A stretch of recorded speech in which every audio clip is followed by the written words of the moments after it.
Hello, everybody, and welcome to Test Your Might, the internet's #1 video game debate show, the best video game debate show. I am your host, the Mafia Lord himself,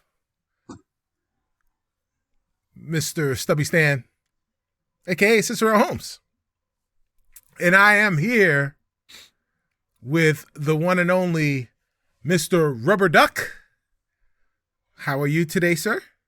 Quack, quack. Justin? Quack, quack, quack. Right I am on. here as a panelist today to strut my stuff against the fight, but not Cicero. He's learning my strategies. He's standing up top. He's going to be judging this competition. We've got somebody else back at it again. The amazing controller designing perfectionist, Brian. Good to see you all again. Look forward to a nice, friendly debate and not saying anything long-term actionable. All right. Well, that is the best way to go. Live week to week, moment to moment, quarter mile at a time. Well, this is episode 88 of the Test Your Might program. Today, we will be discussing Phil Spencer's agreement to keep Call of Duty on PlayStation, Disney's Marvel Showcase, and a bunch of other things. But first, we've got some housekeeping. Leave us a review on any podcaster of your choice, not my choice, your choice. And if it's on Spotify, you can rate us on the mobile version only, but please rate us. Give us the stars that we need, right? And on YouTube, do all the YouTube business. You know the YouTube business, right? The liking, the subscribing, the bell notifications, the commenting, the sharing, all of the things. Help the algorithm. Help us help you by helping us to help you. Thank you. All right.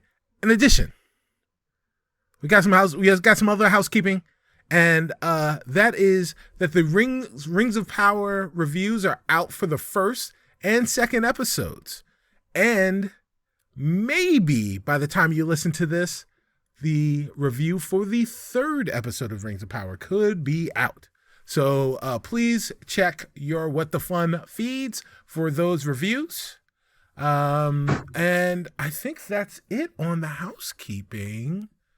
So I guess the only thing left is question of the week. Question of the week, this Getting to Know Us series.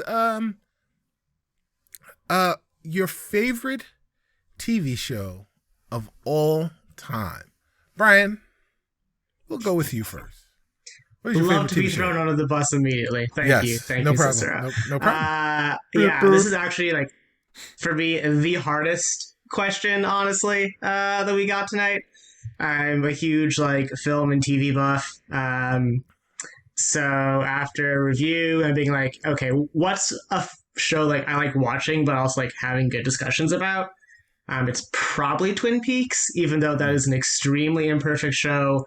Season 2 goes off the rails and then into the sea and then underwater for a while. And then they waited like 15 years to make season 3. But I still like really love Lynch's like general stuff he does with cinema and film, and kind of the material effects stuff he does with it, with like overexposure, and kind of that's the realism that he tends to work with. So Twin Peaks for me. All right. Twin Peaks, great show. Justin, what is your favorite TV show of all time? It was very difficult for me to do this. There was 2 that really hit up high, maybe 3 that hit really up high, but I ultimately went down to Supernatural. I went to Supernatural at the end. Shout out to Smallville. Shout out to Stargate SG-1. Those are both up there for me. But Smallville hits a lot of chords for me in my childhood growing up. It's got a lot of jokes and scary elements that I love growing up, and it really draws you into the character drama within great storytelling. And I don't think it ever dropped off for me, and it ended on a high note for sure. Also, a shout out for my 4th pick, Lost. I know the ending of it is what kind of did it in for me. A lot of people didn't like it. I understand that. Lost was good too. but the show is Supernatural. The one that got it was Supernatural. Yes. Yeah, Sam and Dean All Winchester. All right. A show's so good they had multiple finales. Yes. Right. Yeah, so good that they kept it going for more than 4 seasons where it was supposed to end. And didn't it go like 18 or something like that? It went ridiculous. It went high. It was one of the longest standing shows other than The Simpsons for a very long time. And then now it's coming back with the prequel series called The Winchesters coming out later this year. Yeah. Couldn't get enough. Just can't get enough. Fans can never. For me, I thought about a bunch of different shows that or shows that that I'll go back to, and but I guess one that really like knee-jerk reaction would probably be Chuck. Shout out to Chuck. This is a show that I go back and forth lots of times. But that's not it. And this is the show I think much maligned, but it's Game of Thrones for me. Game of Thrones is probably my favorite show of all time. I think I was a big fan of the books and had read the books beforehand and was really excited for the show. Then when I saw the casting, I was really excited for the show. Then the show exceeded while it was completely divergent from the books. Once you got past the titular the titular book, I think even though it was divergent, I really loved what the show was able to do with that source material. And the performances were incredible. The last season notwithstanding, I just think what a hell of a ride. Like I think I know that the final season was something of a letdown, but I say basically that it was the greatest road trip to your in-laws' house you've ever taken. So excellent. So that is my choice, Game of Thrones. Now, sitting on the Iron Throne is what you have been playing. So, Justin, what have you been playing, man? I forgot to shout out Blue's Clues back in that last one, but we're going to continue here. What have we been playing? I have been playing 3 things, really.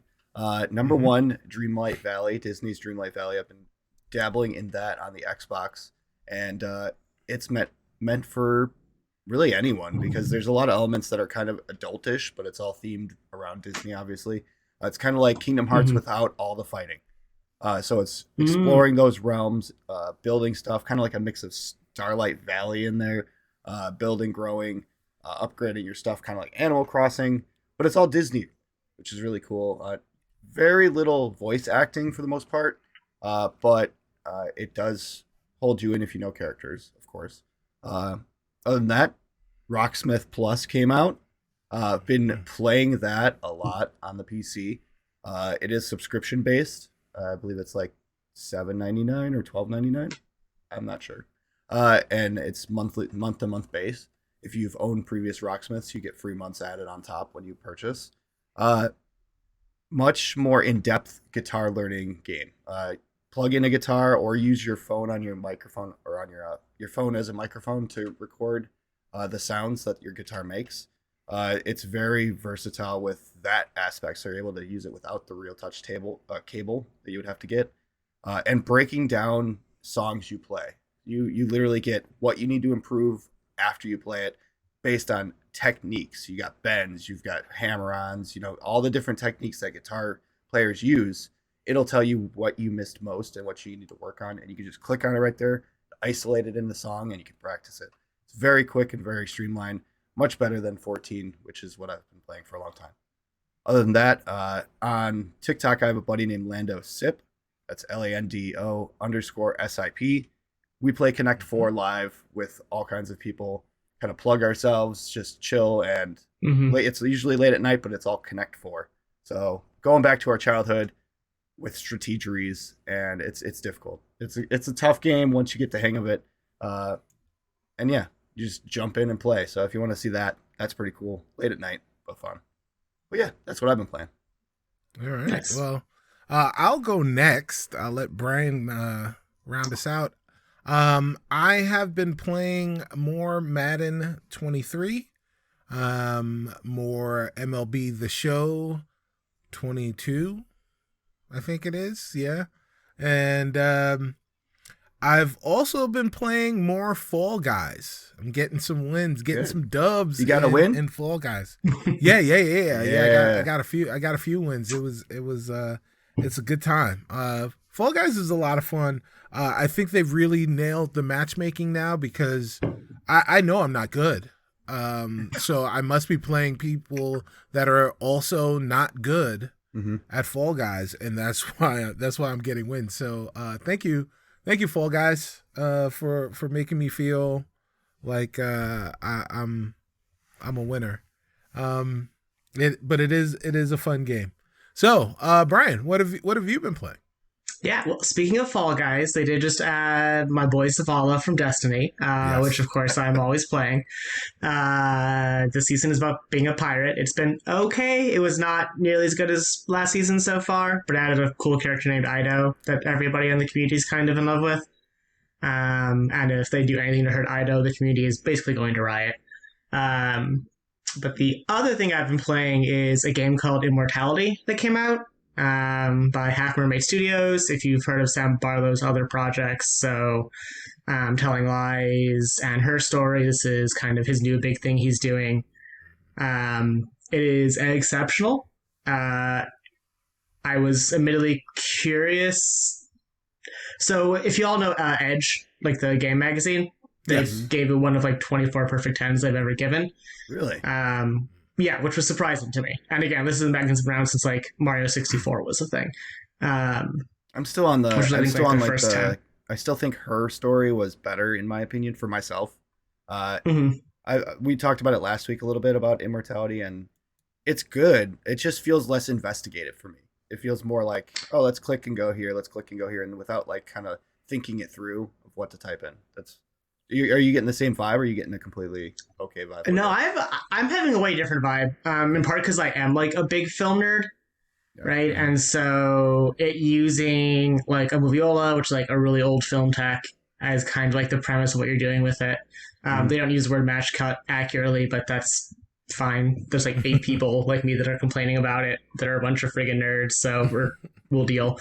But I think there's some real powerful moments you can have when it'll shift from one image form to another.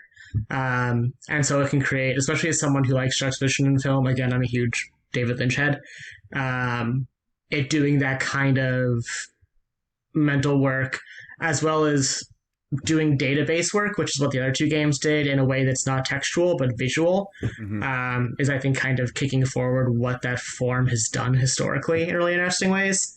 Also, I think the actress is like exceptional. Like this is her first, like one of her first roles out of college, and like she knocks it out of the park. So I'm excited to see like where her career goes after this, even honestly. All right. Is that all you're playing? And then I've also been playing a bit of like an older game called Pathfinder Kingmaker, which is like a Pathfinder / D&D-esque RPG that came out years ago, but was on sale, so I finally picked it up and started playing it.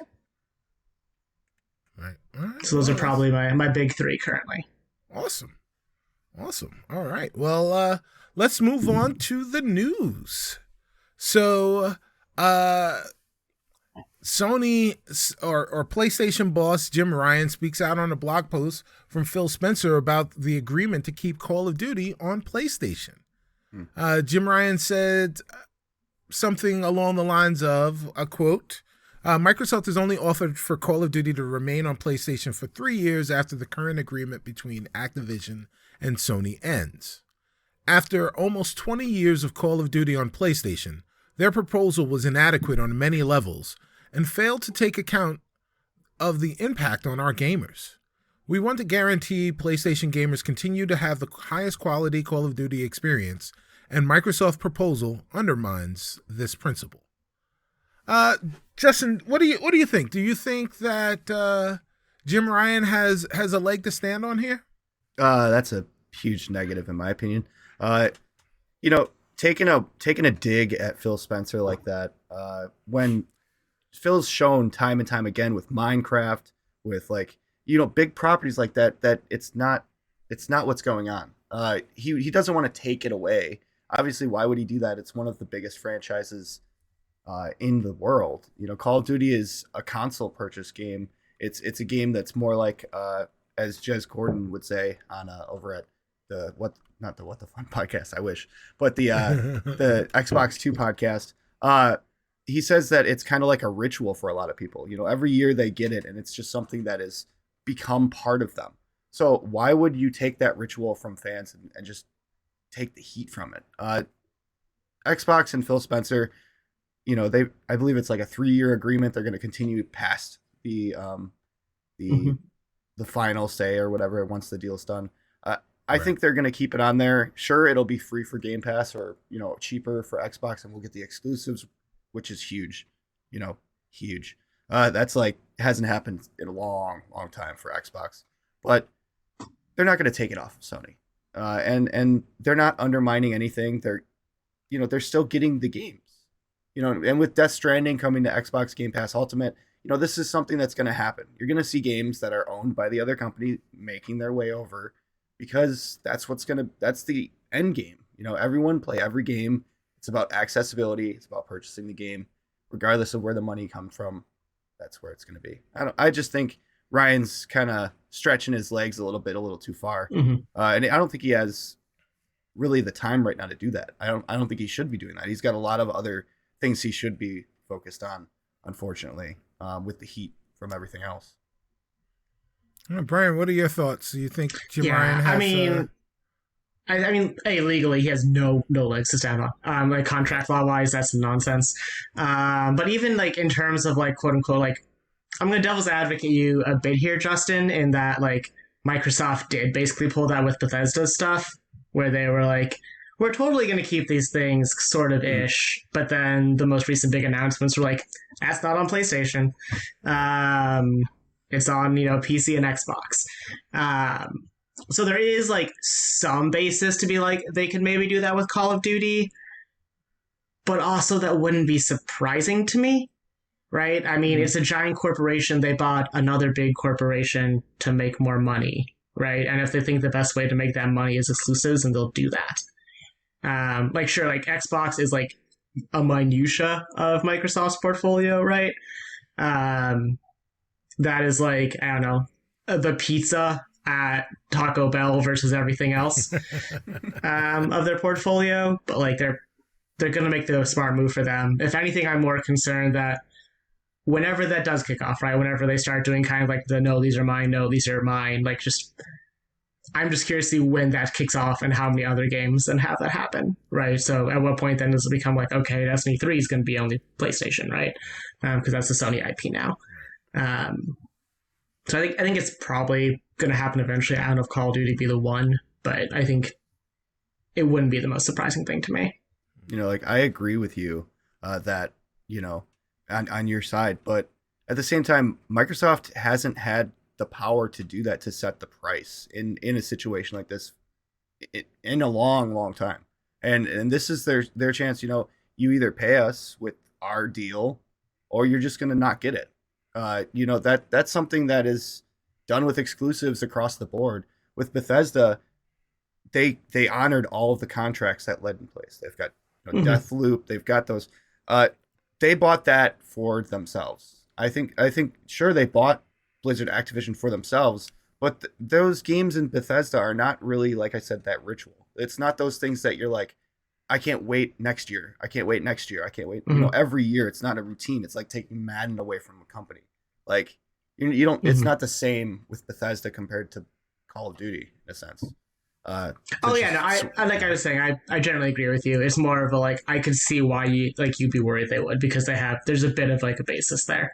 And I will say they release a new Skyrim every year, so I don't know what you're talking about.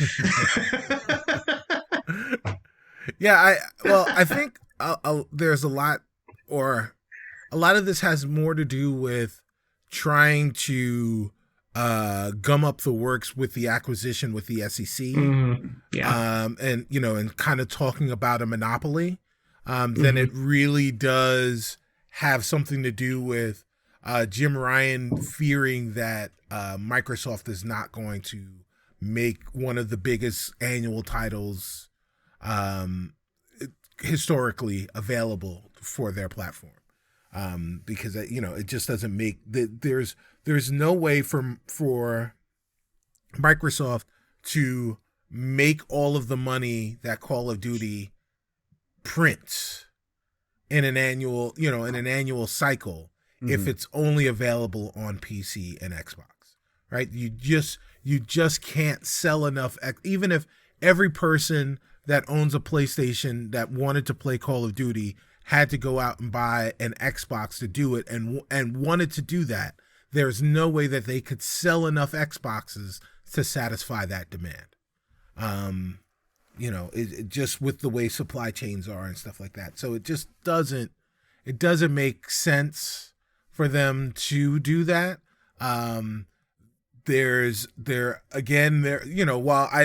is precedent, like as you discussed, Brian, on for where Microsoft has taken titles, or at least sounded like they were going to provide those titles to many platforms, but then decided, you know what, no, we're going to keep that in house, and it's only going to be available on first party platforms, or on Microsoft OS devices.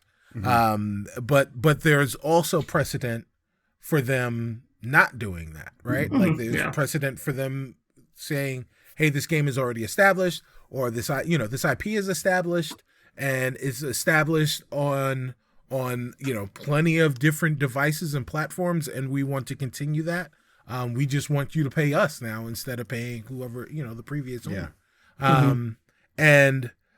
So I definitely think that there's that aspect of it. But the irony is, I think, of all of this is that it's laughable to me that Sony is talking about, we're afraid that you're going to take this title and make it exclusive, because if this were the other way around, like, there would be no Jim Ryan would be so happy right now. Right. There would be no doubt that Sony was going to take this game, or if they had bought Activision, taken all of Activision and said, if you want to play these games, you've got to buy a PlayStation, because that is, you talk about precedent, that is how they've operated consistently, with the exception of this Bungie acquisition and Destiny.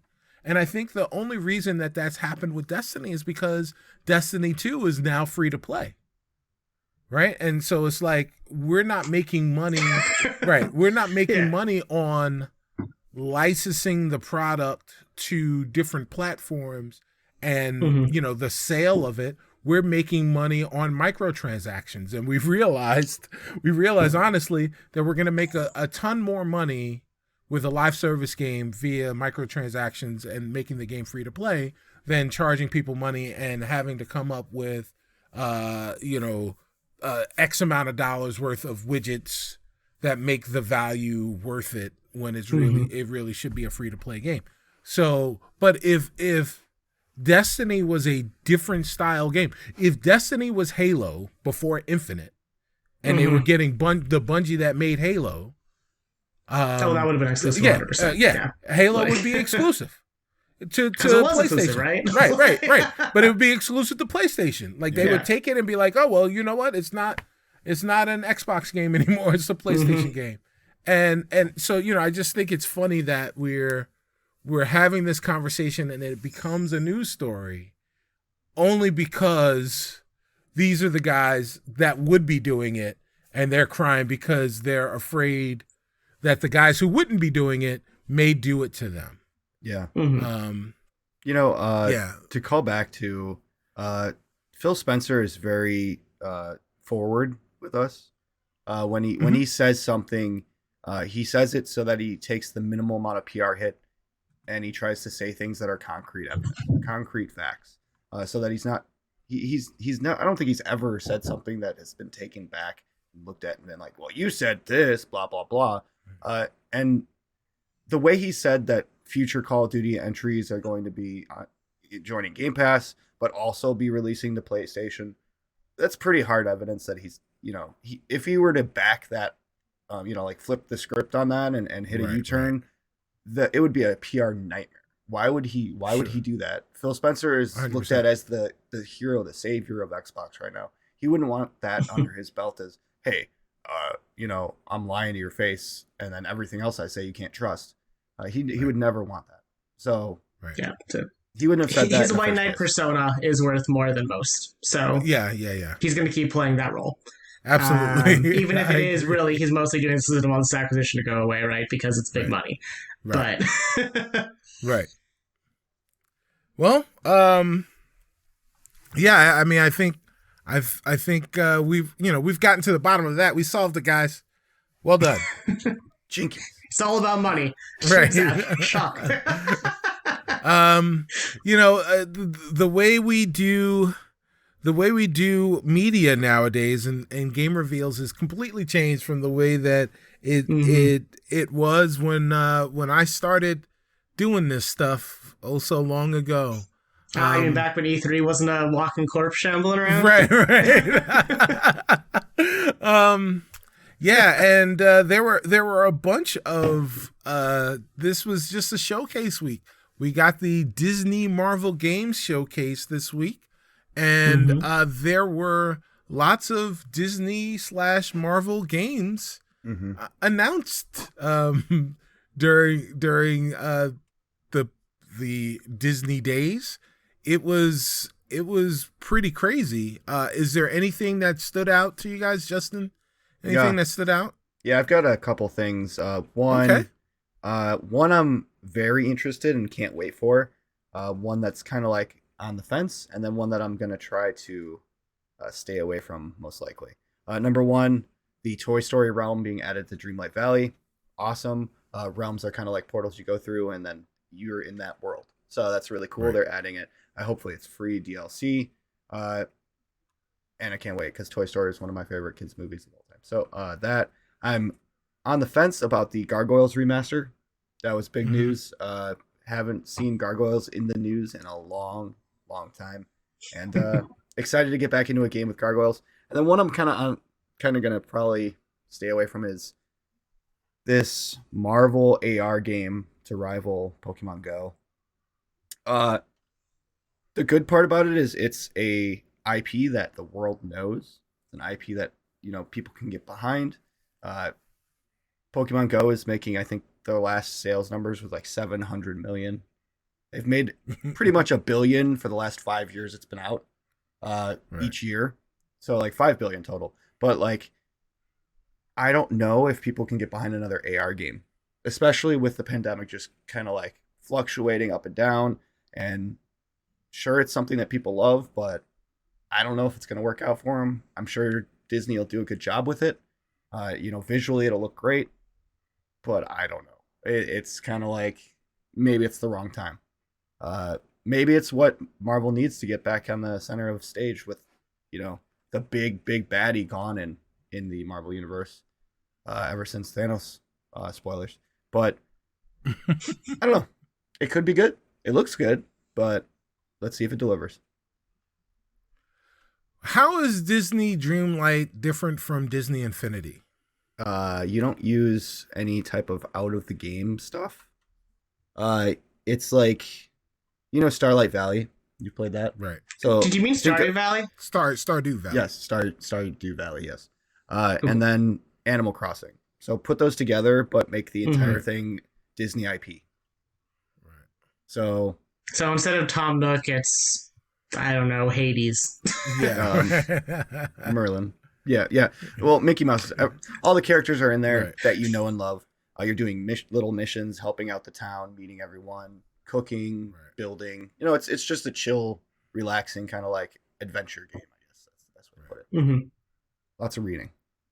Yeah, kind of that slice of life feel. Mm-hmm. I'm sure one of the major gripes with it right now is the voice acting being absent, but obviously that would be very difficult to implicate for all these different characters. It would to also get be it Oh well, very yeah, expensive. yeah, It would also be the extremely expensive. yeah, the official actors, no way, Yeah. No. way.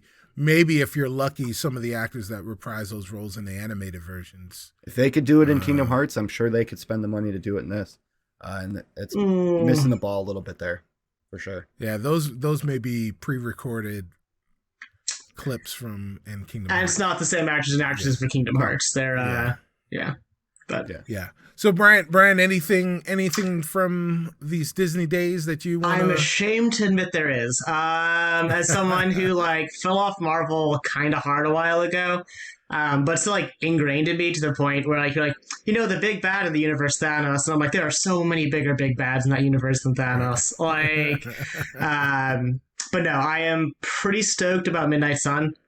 That is a particular team it's based on that I've used to really enjoy in Marvel, which are kind of more like dark magical sort of group of like Ghost Rider rather, Blade, folks like that.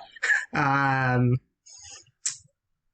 am excited to see what Firaxis does because they've not done really anything since XCOM Chimera Squad, right? Which was, we'll say, poorly timed with when that came out. Right. Maybe that was not the time to make What If You Were a Cop as the basis for your XCOM. But I'm excited to see what they do with it. They've talked a little bit about trying to have a lot more like interpersonal interactions between the characters, which is something I think XCOM didn't have that I think would do well for it. I'm excited to see how they're kind of bringing cards mechanics as well into a kind of tactics game.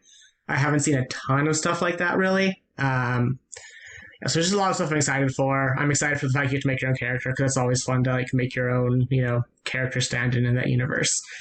And you can pet the dog, so that is inherently a plus for me.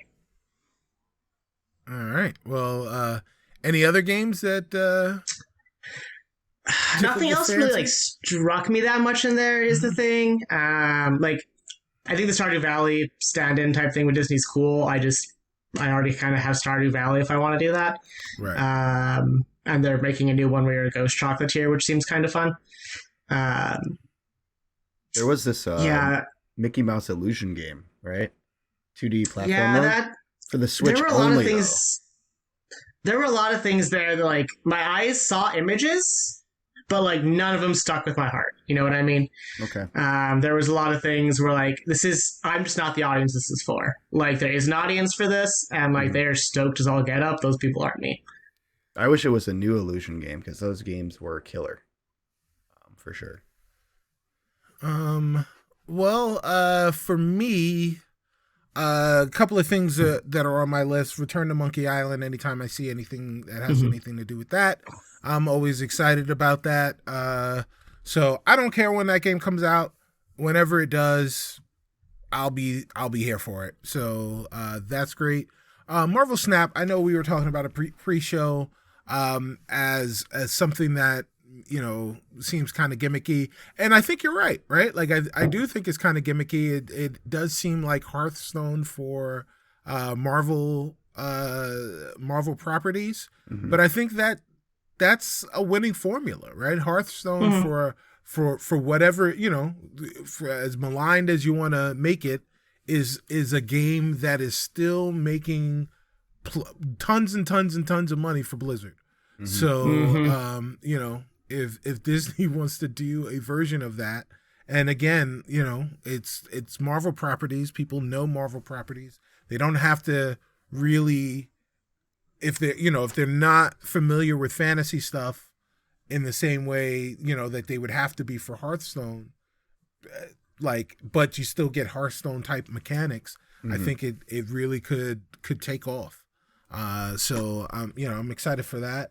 And I'm also excited for the Tron game, It's a visual novel made by Bithell Games, Mike Bithell Studio. Thomas Was Alone. I really love Thomas Was Alone and his other games.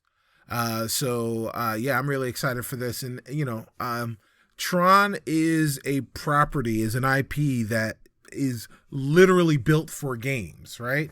But they can't seem to get it right in the game space. And I'm hoping, I keep waiting for them to get it right. So I will always be there to at least give it a shot. So I'm really excited for Tron Identity. All right. I did forget Monkey Island. That was also on my list, but my brain just blanked. I'm excited for that one as well. Less excited for Tron just because, Thomas Was Alone was fine. It just didn't hit me as hard as did a lot of other people. Sure. You know what I'm not excited for? Lego Star Wars DLC. Really? I'm excited that there's more content. Not excited that there's more collectibles. Because you're gonna have to collect them. Yes. It just lowers that percentage back, and then the 100% is just a hair further away and more stuff to do. So wait a minute. What if you get the 100% before the content comes out? I'm sure you'll pop the achievement, but then the percentage will drop from the 100 to like 98 or whatever. Mm-hmm. Will that matter to you? Yeah. Okay. You're so, not doing this for achievements. Yeah. I was curious. Are you actually like a percentage chaser in games? Because I used to be, and I just don't got the time for that anymore. If it's a game that strikes a chord in my heart, yes. That's the big give. Like if it's something that I love and I get behind and I'm enjoying and I'm behind the developer, yes. If it's something like that, then I want to perfect it because I want to see everything I could possibly see in that game because I love it so much. And Lego Star Wars: The Skywalker Saga is near perfect. So minus a few bugs that they fixed, which you can't ask for more. It was good. So yeah, that's one of the Lego games have always been a grind to get that 100, and that's because there's a lot of collectibles. But everything is unique, and adding more content is just moving that finish line, the goalposts a little further away, and eventually I'll hit it. But yeah, you know what else you're gonna hit? My field goals, unlike the Bears today. You are gonna hit your opponent, Brian, because it's now time to test your might. I mean, he's gonna swing. I don't know if I go as far as hit necessarily. I'm here to have fun. So, all right. I hope you like the furiosity I'm gonna bring, because you're not, unlike Blue's Clues, you're not gonna have a clue what happens. All right. We'll see if I can rope and dope a bit. Let's begin. All right. Disney introduced a card battling game for mobile. Create a card that would dominate, including the Marvel character, its power level, its defense level, and its special ability. Brian, you are our guest. You have the choice of going first or following or cleaning up. I'll go second. All right. Justin? Dang, I really wanted to see where he was going to go with it. Now I gotta jump on it right out the gate. This is going to be a character not a lot of people know, and isn't a mainline character. It's something that was created and is disheveled and doesn't really get a lot of attention. And this is, if you know them by the name Bessie. Bessie is called Hell Cow. If you Google Hell Cow, that's HELLCOW. This is a cow that can talk and stands on two legs. This cow, this bovine, was bit by none other than Dracula himself. Has vampire elements, is a vampire who can speak, and is immortal. This is a character that isn't known by many, but has unique abilities. Obviously, being a vampire, that would change the game of Marvel Snap, and also add a few elements that I think the game could use to buff up other characters and change up the formula a little bit. Something to watch out for. So that's where I'll start and end for this first pitch. But Brian, let's see what you got. All right. So Jessica comes out with Hell Cow. Brian, what have you got? I'll give you points for using an obscure character there. I considered using an obscure character too. But like the actual prompt is a card that would like dominate. And so it's to me, it's got to be a card that actually has like a fan base. And so my thought was Venom specifically. Venom is really popular. The symbiotes as a whole are pretty popular in Marvel. The like Venom movies have like a weirdly strong cult following. Like people that don't like the Marvel films still like Venom because it is weird and quirky and dark humor all the way through. Mm-hmm. To answer the actual question too, it would be a 4/6, right? So 4 attack, 6 defense, because you do have the way that the symbiote acts as a partially regenerative force as well for the person inside of it. It would also obviously have a special effect, right? So on defeat, if it's defeated by a card that doesn't have a sonic tag, because in games like Magic, there's usually tags associated with cards. So any defeat without a defeat by a sonic tag opponent, you flip a coin. If it's face or heads up, Venom then becomes a +2/+3 artifact attached to another card as the symbiote suit hops to one of your own characters, strengthening them instead. Which would also allow potentially a lot of interesting graveyard play, which is pretty common in these games, involving killing your own Venom to get the symbiote to pop off and then regenerating it back into your hand. And using it as a buffer via death mechanic, kind of like you would see in like a black-white deck with Magic the Gathering. All right. Justin, yeah, let's get your power level and defensive level and special abilities. Power level 5 and defense 10. Really? Now dominate is a word that is in our outline. And now quote me if I'm wrong, but most of the time in these games like Hearthstone and like Apex Legends and other games that have characters that are added over time, it's really about meta. And it's really about what works best in those games. And most of the time, it's not the lead character on the cover art. It's someone that is behind the shield, per se. So I feel like this character, Bovine, Hellcow, is one that would do that. I feel like it's a hidden gem, something that you would make in Call of Duty Warzone as a gun design, something that would make that meta change.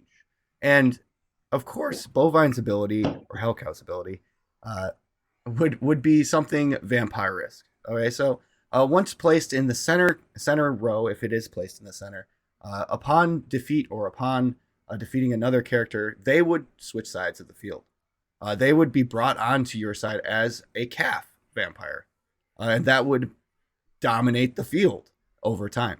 You would have multiple characters on your side that are vampires alongside your friendlies, and that would raise that level that you need to claim those territories, which is the point of this game, to raise and win 2 out of 3 of those locations. So the more power level you have on your side, the more you're going to win, and that would really dominate that battlefield in the sense of raising the dead as vampires on your side and pushing them forward against the person who originally put them there. So, yeah, Bovine, Hellcow may not be a lead star, but definitely would dominate that game. All right, Justin, why is your Venom card better than this Excuse? Justin? Right, yes. I mean, sorry, do you need some Justin, coffee? sorry, Brian. Yeah, Brian. Why is your Hellcow? Why is the Hellcow worse than your Venom card? Sorry. Yeah, I will say points, Justin, for not being really boring and just doing lifesteal, which is kind of what I expected off of that. There's a couple weaknesses to your argument. One, you've talked about how like vampires would really like shake things up, except Marvel's kind of full of vampires. Like there was an utter stinker of a movie about a vampire that was a Marvel IP that came out.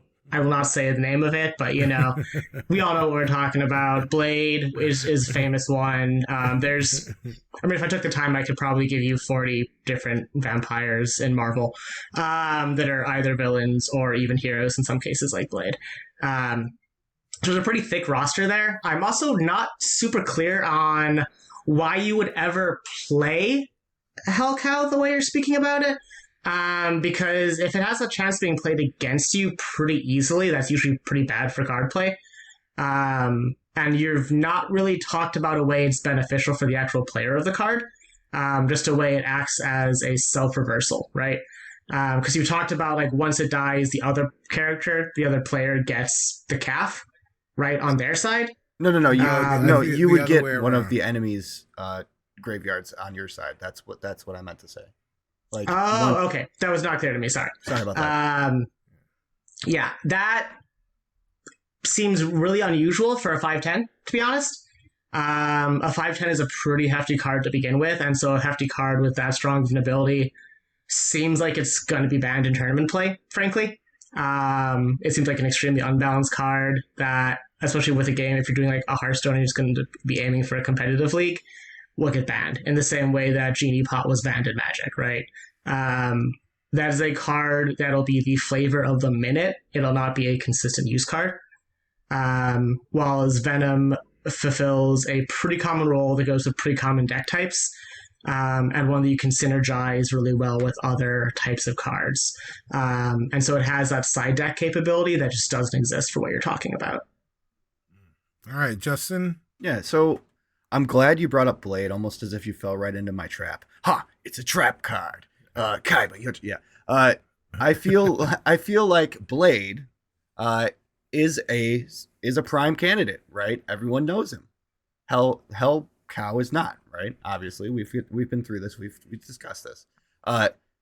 Yes, Hell Cow will change the meta in a way that will seem like it's unfair, but that's what games like this are known for doing, changing it so that you get interested. You're like, oh, I got to build a Hell Cow deck. I gotta keep Hell Cow in my stack because it's a must play card. And then you introduce the villain, Blade, the vampire hunter. And that is the other side of that coin that they will add after everyone is already in this game. So that would keep them longer. So you'd have this common enemy to fight against Hellcat or Hellcow, not cat. So I think Venom is a card that everyone will know. I feel like it's something with the symbiosis, like symbiotic kind of thing. That's cool. That's a good element. But I don't think it has that Marvel muster, that kind of like movie quality in a game that's going to keep fans thinking, what's the next drama that Disney is going to throw in this Marvel game and keep fans in. So I feel like in a hook, in a cinematic universe so deep and rich with content, they have these hooks, these through lines throughout phases of Marvel movies. And Hellcow is one of those that could be against Blade, which they're bringing in the near future. So it's something that they could bring in to even up their movie qualities coming out in the future.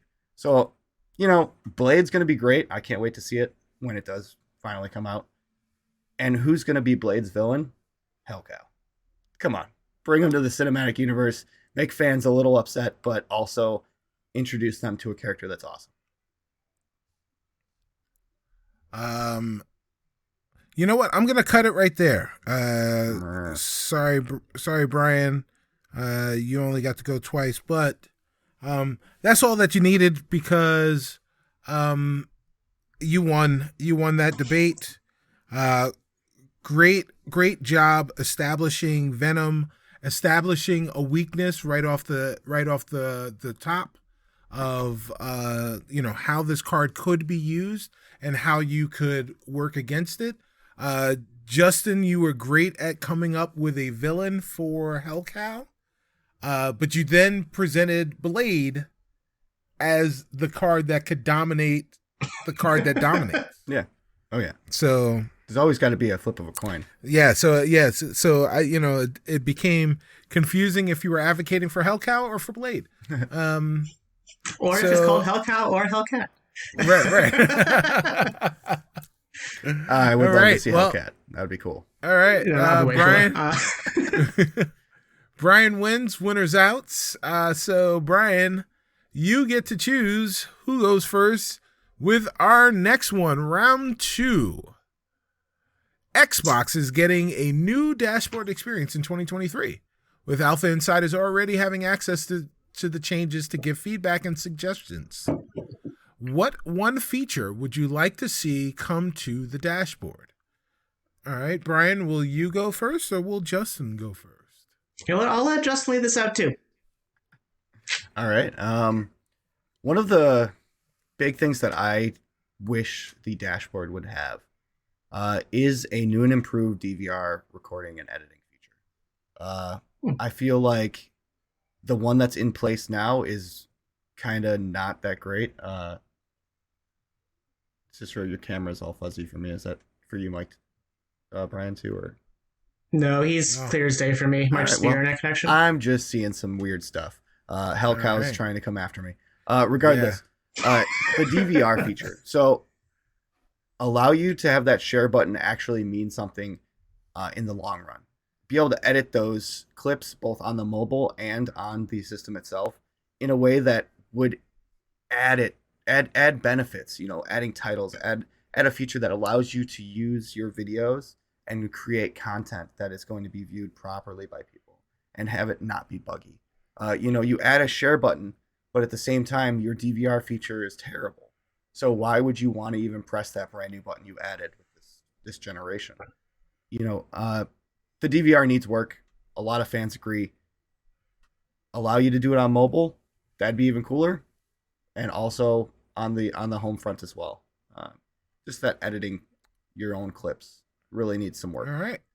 So Justin goes with editing your own clips. Brian, what would be the one feature that you would like to see on the dashboard? For the love of all that is holy, Microsoft, if you are listening to me, make an LFG feature that isn't worthless. The LFG, especially as someone who plays games like Destiny that are MMO, that is in Microsoft's current UI, is a nightmare to work with. There are hashtags, but you can't actually sort or search by hashtag, which defeats the purpose of a hashtag. You just have to scroll through a list in most recently posted order, essentially, and hope you find what you're looking for in the 2,000 LFGs that might be up there for Destiny at a given time. It is messy. It is hard to respond to. It doesn't have good integration for hopping into a group after you find one, even with LFG. So even like better sorting, the ability to automatically connect to a voice chat with those people when you do. There's a lot of ways that they can make that a way better process.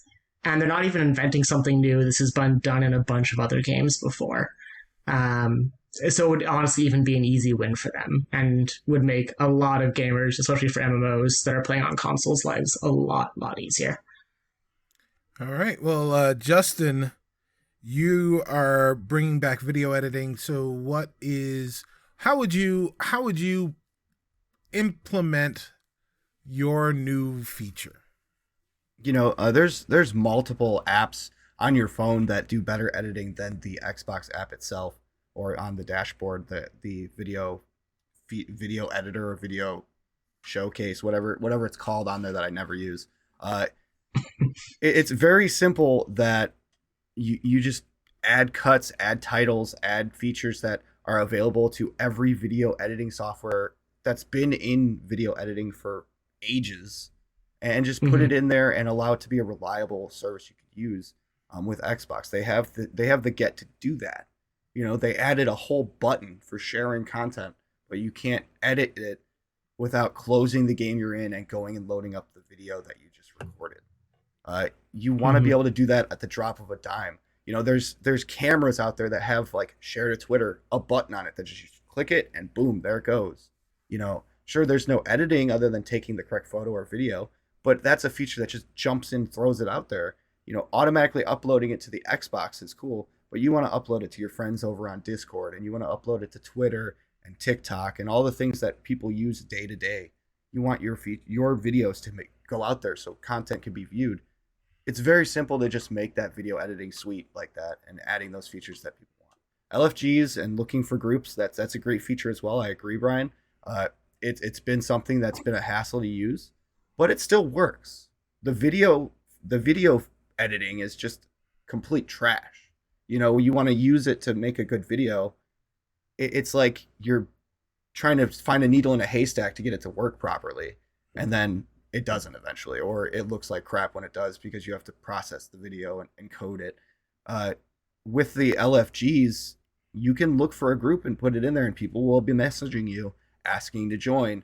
It works fine. I've used it for Apex many times. Sure, it can be improved, but I think the fact that you have a button designated for mine and it still doesn't work properly and it looks like trash, I think that puts it ahead on this one.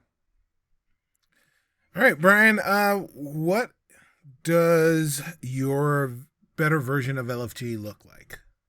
Yeah, so I think it's one of those things where you don't have, like I was saying, you don't have to reinvent, right, the wheel. Like again, I'm speaking mostly using Destiny because that's the game I use LFG with the most. Most people use like a couple Destiny LFG sites instead, because among other things, there is the ability to sort by like, am I looking for raid? Am I looking for dungeons? Which like very precise, distinct things. They allow you to like essentially search by keyword, which again is real basic database stuff. Like the most basic SQL server, right? You can do this pretty easy. There's the ability to like look for specific ones, right? So like if I'm looking for King's Fall, the most recent raid that came out, like you can look for just King's Fall, right? You can again look for a specific word. And especially for games that are more MMO, like I think the LFG works all right for like Apex, where you're kind of going for more just a general like drop-in group more than a very specific, like, I need this person with this role for this raid, for this dungeon. And so I think it is mostly going to be focusing on more of their attempt to push for MMOs on consoles, which they've been doing for the last like 4 or 5 years, with the fact they put a bunch more MMOs on consoles recently. And I think with the video thing, most people I know that tend to upload their videos tend to want to do some edit anyways before they upload it to Twitter. I don't know many folks that upload raw video for a dozen different reasons. And if it is raw video, it's usually just from Twitch streams, it seems like, more often than not. So I'm not sure the use case is as strong as you're saying it is there. Well, you said that people that upload video like to do post edit regardless. This would give them the opportunity to do that on their home console without a hassle. That's a use case. For 100%, that's a use case. You wouldn't have to leave or move the video anywhere. You would do it from the same spot that you took the video, which is a huge use case, in my opinion. All right. Anything else to say on this one, Brian? Yeah. The other note I would make is with the video editing, infrastructurally, that's a lot harder as a win, as someone who works in kind of like product circles. LFG updates would be a pretty low starting point total. It would not take that much work to do. Creating the ability to have a game run and do actual video encoding and editing at the same time is a massive, massive hardware load that most, at least like Xbox One general, like could probably not hold. All right. Well,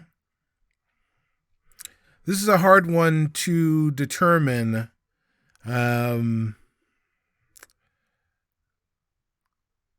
But you know, I've got to go with Justin. I've got to go with Justin. It is, you know, we used to have a video editor when the Xbox One initially came out. That was one of the big things that they were touting, was their video editing, and that seemed to kind of go away. It may still exist, but I don't know. And to Justin's point, there is a whole button dedicated on every Xbox controller to sharing videos, and you're not sharing them. Maybe you're recording them, but you know, to go from recording them to actually sharing them to the people that you want is a really long process. And there are lots of things that are doing it better than Xbox that are around that they could be using. So, point to Justin. Nice. All right. Well, as you can tell, that was our most enthusiastic debate for sure. Right. Round 3. During Ubisoft Forward, Rayman was announced as a playable character in DLC coming from Mario plus Rabbids Sparks of Hope. What Ubisoft or Nintendo character would make the next great DLC? Include your character's special power. Justin, as the winner of the last debate, you have the choice going first or following up. As Brian has done prior, I will let Brian go first on this one, and hand that torch over, just to be a fair duck today. Well, thanks. That's exactly what I was hoping you would do, actually. You fell for my trap card. So, so they've had a couple characters, from Mario, and a couple of the rabbitified ones. One that surprisingly has not shown up is a Boo. And so I don't know if y'all ever played Paper Mario, but there's a wonderful Boo and a Bow in that called Lady Bow, who is a Boo with a bow in its hair, with a big old fan. And because this game is an XCOM-like, and I had recently encountered another XCOM-like called Warhammer 40k Chaos Gate Demon Hunters, which is far too long of a name. A big thing they added in that was there's a class that has an ability to basically do deep strikes via teleportation into enemy fields and then do a bunch of melee attacks from behind. So sort of like teleport behind them, stab them in the back. Which there isn't anything that really does that currently in Rabbit. There's nothing that has that sort of like deep strike potential. That's a melee for sure. And so you could really easily do a similar thing with a Boo's like turning invisible as a form of practical teleportation on the field, right? Where it then just reappears behind the enemy and does the melee attack with her fan. And then would also allow you potentially to do some knockback with the fan because it's a fan and we've all played Smash and know how fans work. And with that, you could then really go ahead and set people up to be shot easier, right? You can knock people out of cover. And so Boo can then kind of fill a gap in terms of like tactical placement in the game. Okay. You said Boo, right? Like the ghost? Right. I just want to make sure. Yeah. The character's name is Lady Bow. She is a Boo. Okay. Which is a tongue twister. All right. Well, my turn, Cicero? Yeah, it is your turn, Justin. All right. So I have not played either the original, and I'm looking forward to the second one, but I want to get through that original first. But I have seen video, and I feel like it's very strategic and fighting game, close range, tactical for sure. If I'm right, that's right. This is a character that comes from a family of characters back from the most recent Mario game. All right, this is going to be a character that plays the role in this Mario plus Rabbids game to the T. And that's going to be the leader of the Broodals from Odyssey. The Broodals were bunny characters, which match with Rabbids, obviously. But they were evil in this case. But instead, obviously, they're going to be good guys. And the one person that's going to be the leader here is Madame Brood. She was a boss fight in Odyssey. And if you remember her distinctly, she had a chain chomp on a chain that was golden, as like a little puppy dog, obviously. And it was a big boss fight because she was a big woman. And a little callback also with her ability is if you've ever played gold or silver Pokemon, you would know Miltank, which is also a bovine. I know I'm going bovine today. Had a move called Rollout. And this was one of the hardest early bosses that you fought in that game. Now Mrs. Brood here is going to have a similar like move. She is a tank-like character on the friendly side that would swing or chain chomp her doggy, would run around her and hit everyone around her and continually get bigger and more hitting power because she was speeding up as she went, unless she was stopped. Or I'm not sure how the gameplay works in this game, but if she was interrupted, is a good way to put it, she would obviously stop swinging her dog around, or the dog would stop running around and attacking everyone around her. Okay. I'm still here. Okay. So I feel like this bovine moveset, the rollout moveset from Miltank, would be a hard hitter for a friendly to have on your team. Someone moving across the field in a wave-like strike, just hitting multiple enemies and whittling them down. Obviously, smaller damages, but still whittling them down and clearing a row for you to move through. So you were able to tactically move your guys from point A to point B with that attack. Would be beneficial in Rabbids. And I think the fact that she's a bunny only helps the matter.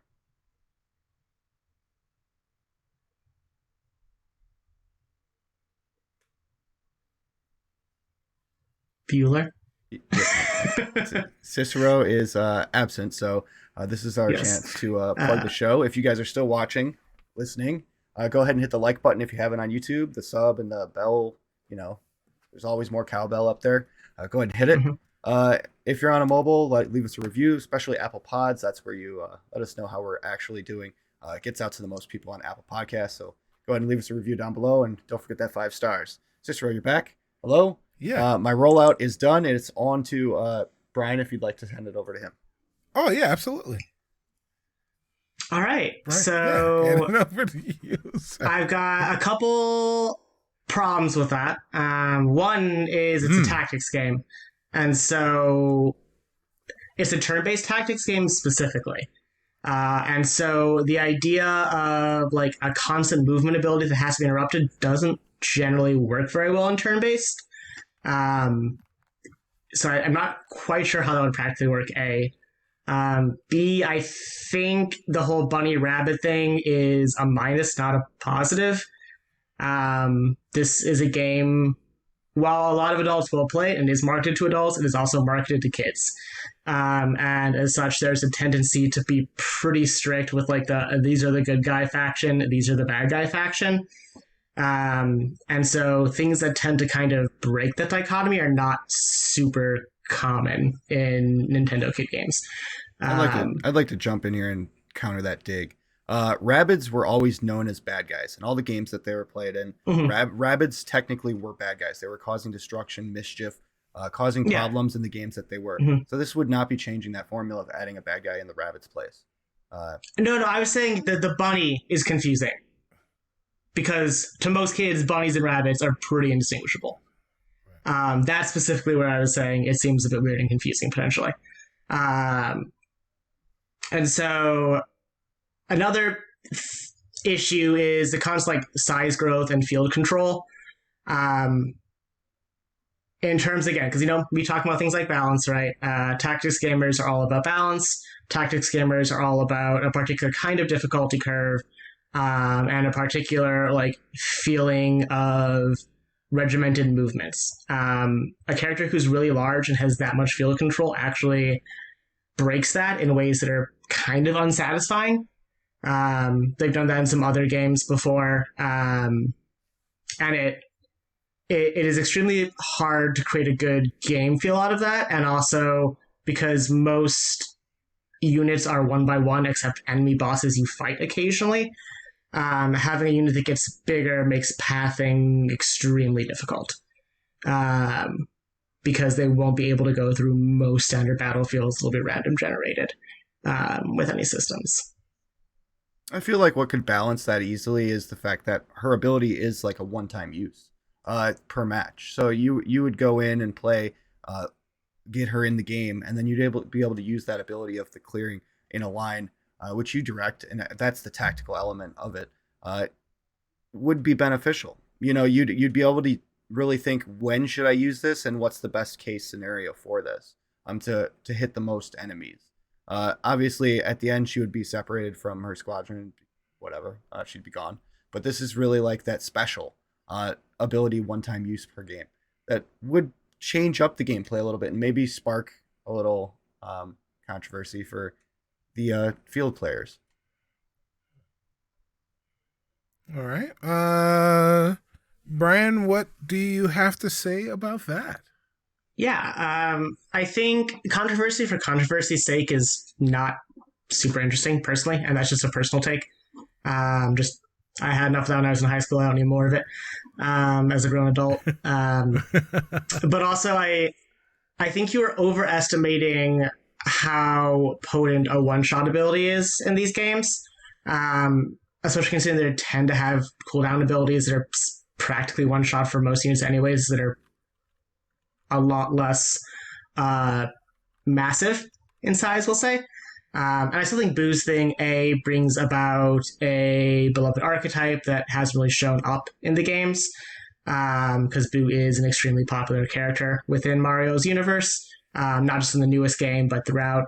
And also, I think it does add more interesting tactical flavor for me, because you still get that experience of being like caught out behind enemy lines you were talking about, but not in a ridiculously overpowered way that's going to put damage ticks on basically everybody on the field.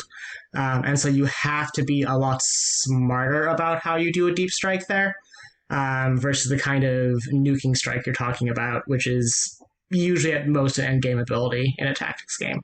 All right. I still agree. Justin? I don't agree with you that the bunny aspect of it, because Rabbids are really, they're bunnies and they're working with Mario. So putting another character in a game that was a villain previously, that is a bunny, wouldn't change that formula. Sure, the size comparison obviously should be a 1x1, but her chain chomp would hit the additional 2 on her sides as she flew forward. I feel like that would clear a line of 3. Doing ticks of damage, not downing enemies, not killing enemies. It would do damage to them and keep you moving forward to continue to do damage. So you'd be whittling down the field, so that way you could further move forward and go forward. It's not like everyone in that line is just gone. It is a damage per movement. So sure, it would kill some, but it wouldn't really clear the field in any sense of the word. All right. Well, I think we'll call it there. And, I really like Brian's idea of Lady Bo, because that sounds like a character that they would add to the game. Justin, yours sounds ridiculous. Yeah. That's what makes it awesome. It's a spark of it hope. It is what makes it awesome, and that's why you won. Hey. Yeah.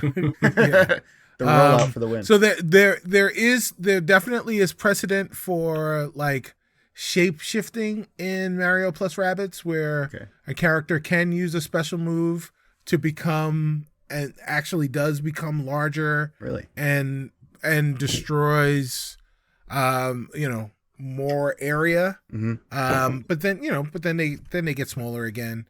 And they wind up doing a lot of damage to even whoever's in their path, including friendlies, which is that's part of the risk reward. And so more of those characters, I guess, could be fun.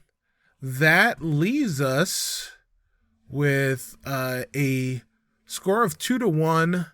With one question left, it's time for the blind fight. Mom's lasagna. You ready? Yes. Are you ready? Okay. So, the blind fight. Justin, you're up 2-1. Justin, you get to decide Rick and Morty or Doc and Marty.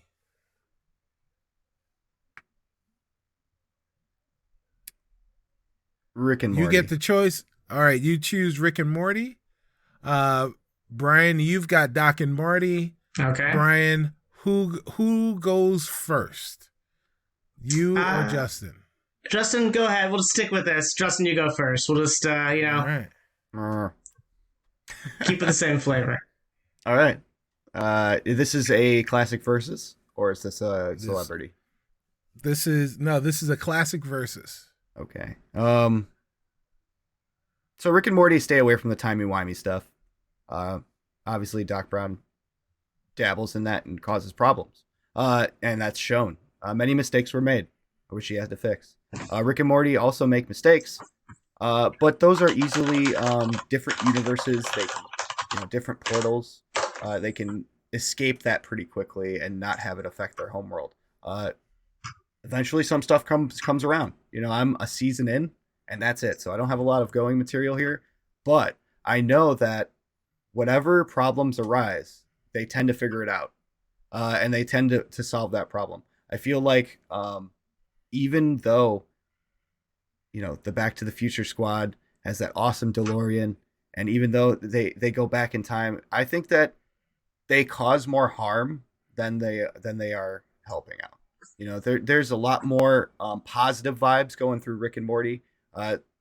Sure, crap hits the fan, the bovine hits the grill, but I feel like it's easier to see that done and then fixed properly than timey-wimey destroying everything back in the past or the future or Back to the Future.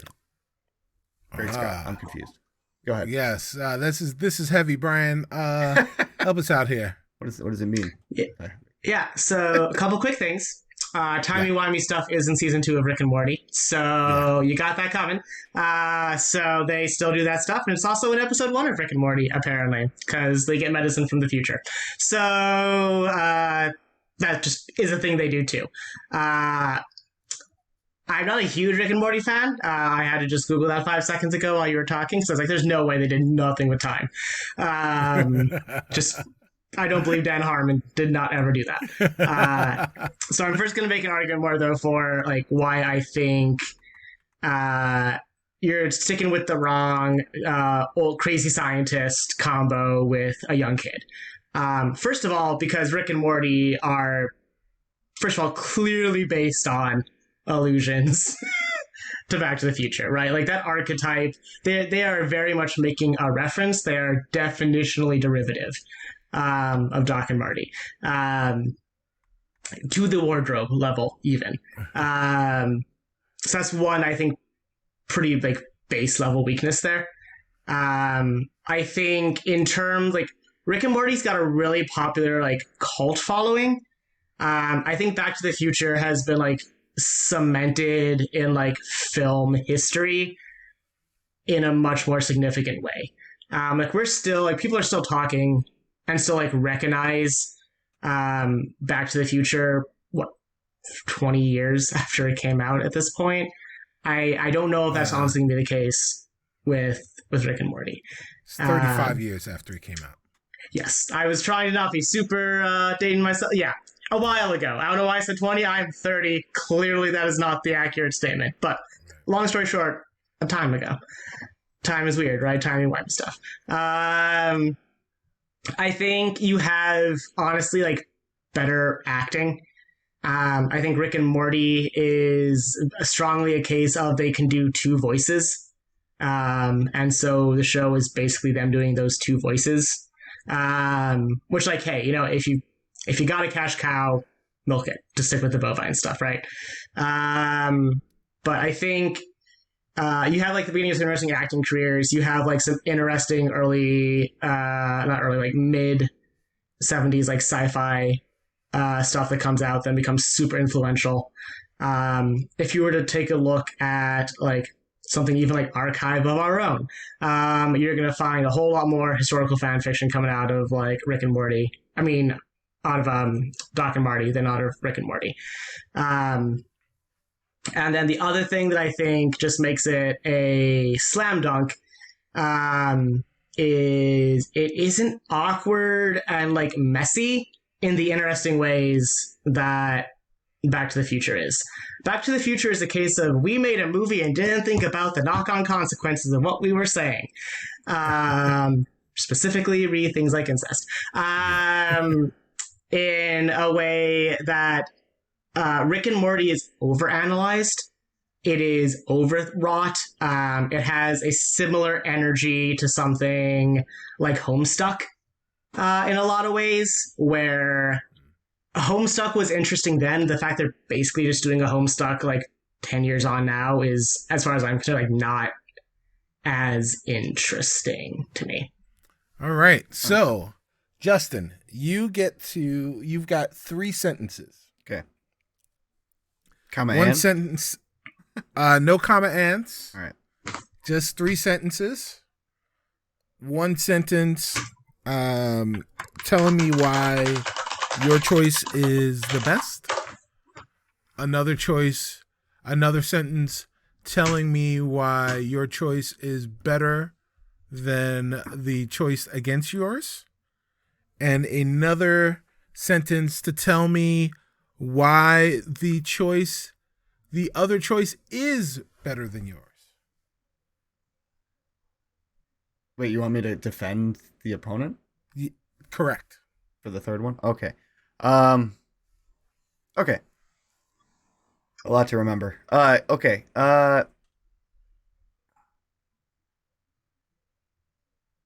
Comparatively, Rick and Doc Brown are both scientists, inventors who create things. Doc Brown didn't create a lot of things, and yet Rick did. Every episode, Rick solves a problem in his own world and then continues to his main goal, continuing to do things throughout each episode, things that are new and inventive. Okay. Christopher Right, Lloyd and defending. Christopher Lloyd is awesome because he can hit his head on a toilet and get an idea for an entire series. Okay. Okay. All right, Brian, same to you. One sentence defending your choice. One sentence telling me why your choice is superior to the opposing choice. And a final sentence extolling the virtues of the opposing choice. Yeah. And just to make sure I do this in the right order, it is one to defend one of Justin's point, one to put a point myself, and then one to talk about why Justin's TV show is good. It is one to defend your point, one to compare your point to the other, and one to tell me why the other is better than yours. Cool. I did get those wrong. Glad I double checked. Okay. So, sentence to defend my point. Time traveling DeLorean shenanigans that don't go on for seasons and seasons. Okay. Point of comparison one would be, I think, let's go here. Rick and Morty requires, as a TV show, 80, 100, bajillion different focuses. As a movie, Back to the Future is able to be pinpoint focused.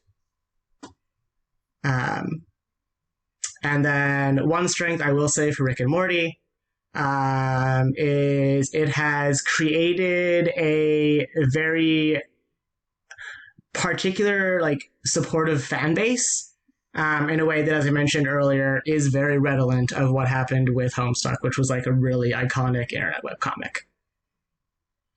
All right. Man, Geez, Rick. That, yeah.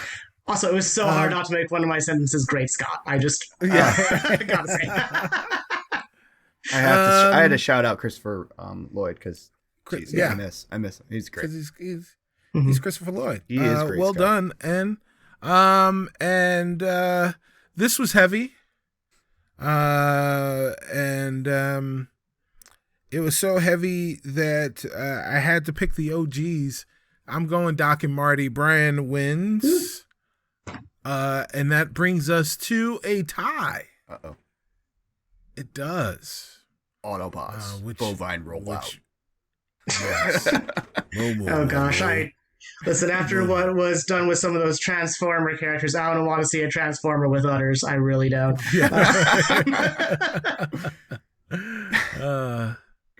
She'd be at Jabba's palace. For those of you that are uninitiated, if we wind up in a tie after the blind fight, we go to Metacritic and we find a score, and with that score, we do Price is Right rules. Both players choose a score. Price is Right rules. One who's closest without going over wins, If both are over, the person closest wins. All right. So today's game will be 2017's Mario plus Rabbids Kingdom Battle. I've The never played this. aforementioned Switch title came out August 29th of 2017. When you guys think you have a number, let me know that you have settled on a number, Yeah, I got it. and then we will come up with a process. Hands up. Point of order question, because I'm like never on Metacritic. Can you remind me if it's out Sure. of 5 or out of 10? Because I honestly can't It's out of- remember. Oh, it out is of out of 100. Out of 100, great. Glad I clarified that. Yes. Hey, I have guessed ones and twos before. Wasn't It'd gonna be go funny. over. Yes, out of 100. Yeah, I think some of the So- lowest games are like 40s, so you definitely would not. Mhm. All right. All right. So, Brian, let me know when you have come up with a number. Yeah, I think I got one. All right. Well, if you think you've got a number, I'm going to make this really fun for our editor. Both of you guys, on the count of 3, both say your number. Oh, heavens. 1, 2, 3. 84. 90.23. Did you say Wait a minute, what was- 92.3? Point I 3. said 90.23. Yes, I did. 90.23. 84. And 84. Yeah. Well, Brian, none of the Metacritic scores are in decimals. They are whole numbers. So 90.23 is not the score. However, you were close. But Justin was closer with an 85. What? Justin Nice.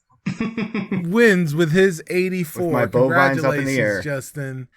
You have won anything, Rubber Duck, to your fans. Yeah, quack, quack, quack. The duck is here again, back again. And yes, Doc Brown, awesome. Marty, awesome. Both of them, great blind fight. Glad I could be here. Brian, I'm so glad that I got to verse you and strut my stuff. Yes. And yes, I agree. A bovine transformer, no thanks. But a bovine card in Snap, let's talk about that. Oh, okay. All right. Well, that brings us to the end of our Test Your Might segment. And it's now time for our leaderboard. Yeah. And our leaderboard is, first off, congratulations to you, Justin. And before we get She's to our on the leaderboard, streak right now. our leaderboard is the top 5 Marvel characters that will make cool cards in Marvel Snap. So, Justin, as our winner, I'll allow you to go first. Give us your top 3. Oh, can I not go cards. first? Okay. As I can our go winner, first you if you can want. Yeah. you cannot go first, Brian. Please go right ahead. All right. I have one character that I just have to shout out as existing because it is ridiculous, and 2 ones that I actually want to, think are pretty good. Character 1, the ridiculous one, is Asbestos Man. Oh, yeah. This man.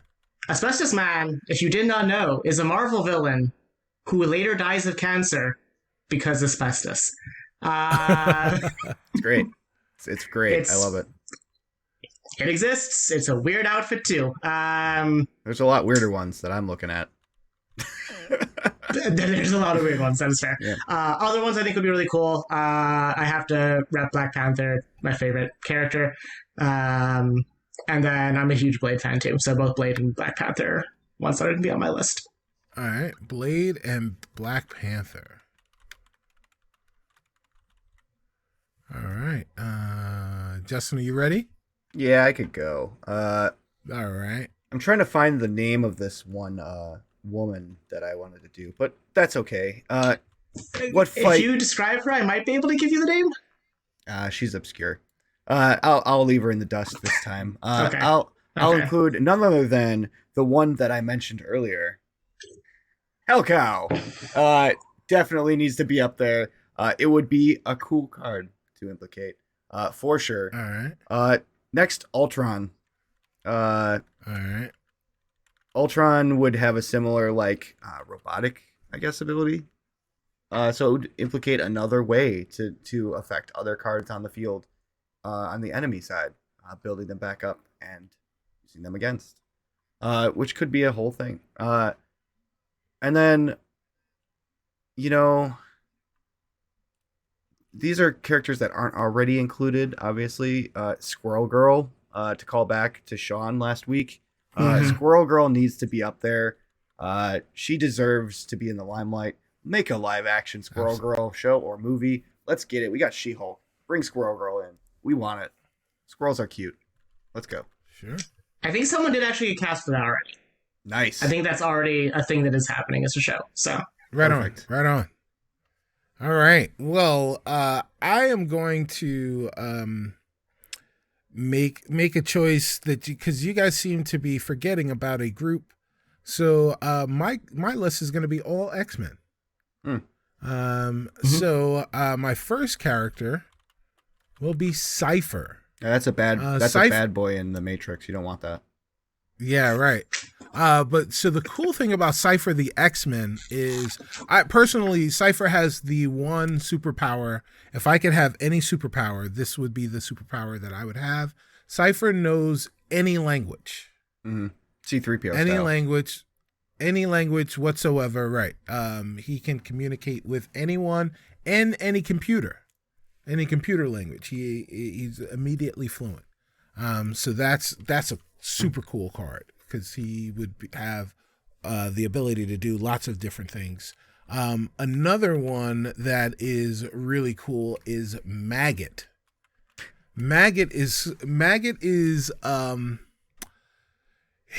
So Maggot he's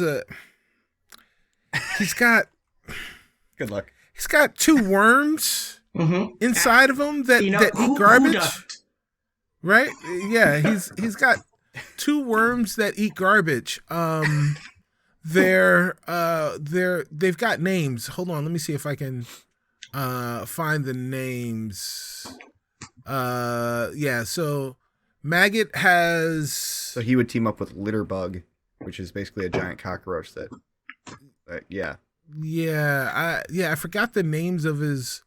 I'm trying to find the names of his slugs, but I don't know. Whatever. He's got maggots. They eat things. They're garbage. They eat garbage. They're awesome. And then the last one would be Forge.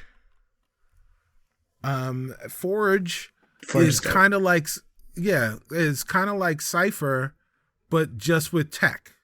So he can invent lots of different things.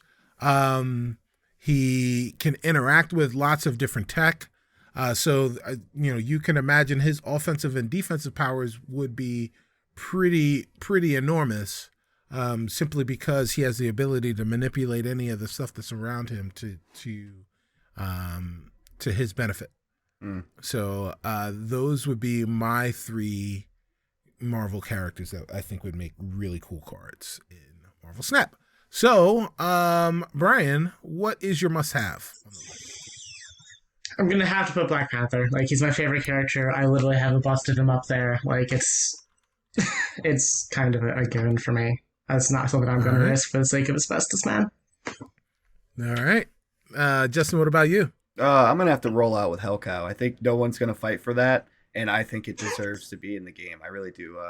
Especially if Brian's even talking about bringing in Blade. There's my aesthetic right there. It's working. I'm gonna go with Maggot. I don't know if anybody was gonna advocate for Maggot, but Maggot's got to be on the list. Yeah. If Mike's gonna be so disturbed by this list of who I really want to fight for obviously Squirrel Girl. Ultron's good too, but Squirrel Girl, if the facts that Brian have brought to the table is true, an up and coming show, this is a way to implicate her across the board in their newest games, and she's unique enough. It's a female protagonist. Great, let's get it. I don't really see any other. Is Forge female? I don't think so, right? No, Forge is a guy. He's a dude what has like a 1960s mustache. He is extremely a type of guy. Yeah. So other than Ultron, which is kind of unknown or NA, Squirrel Girl is the only female on our list, right? That's true. We gotta. Like she's unique enough. She talks to animals. Come on. I'm down. Brian, are you okay with Squirrel Girl? I'm a huge Squirrel Girl fan, so that was kind of like, throwing some bread at ducks, which you should not actually do. But they will eat it. So yeah. Shout out to Sean Rugg. Yeah, there it is. Right. Put it up there. I am partial to Blade. You just going to type. You just throwing it on. I was typing in. I was typing in my thoughts. I kind of want to advocate for Asbestos Man. Okay. I think that it's a terrible choice. Blade. Blade should be up there. Obviously agree. Yeah, Blade is coming out with a movie as well. It's starting. I cannot wait to get him back in the big screen. Hopefully they bring it to the R rating. I would love it. We'll see. I'm intrigued to see how someone follows up like Wesley Snipes. It's very tough. Like that's very not tough. like that's like, being the other person to play Ray Charles. Right. It's like Right. Well, we'll see. There's there was that short-lived television show. No one talks about that. But I forgot about that completely. Is Spawn a Marvel character or no? No, Spawn is Image Comics. Okay. Yeah, I want to see him come back. Yeah. Well, hopefully we will. But before you see that come back, what you will see is our top 5 in no particular order. It is Black Panther, Hellcow, Maggot, Squirrel Girl, and Blade. And that will bring us to the end of episode Test Your Might, episode 88. We'll see you back in the future. But before we go, I want to say a special thanks to our guest, Brian. Thank you so much for joining us. I know, do you have anything to either promote, or do you want people to follow you anywhere? Or? Yeah, I do not have socials, but I will promote something. Okay. Same thing I promoted when I first was ever on this. Go find a community garden. Go help your local community. Times are tough. Yes. Give back to your community however you can. And gardening is actually a really good way to do that. So, also, potatoes are the easiest thing to grow on the planet. You can literally just cut off part of potato and shove it in your backyard and you get a potato plant. It requires zero work. So, recycle your potatoes into your garden. Yeah. I'll also advocate for the local cows in your area. If you have any cows in your area, go and throw some hay. Say throw some hay, don't push throw them. Some hay. Don't push them, don't rock them over. Bovines have lives and rights too. So that's right. And for Brian and for Justin, I am Cicero, and this is Test Your Might 88, and we'll say bye-bye. Peace.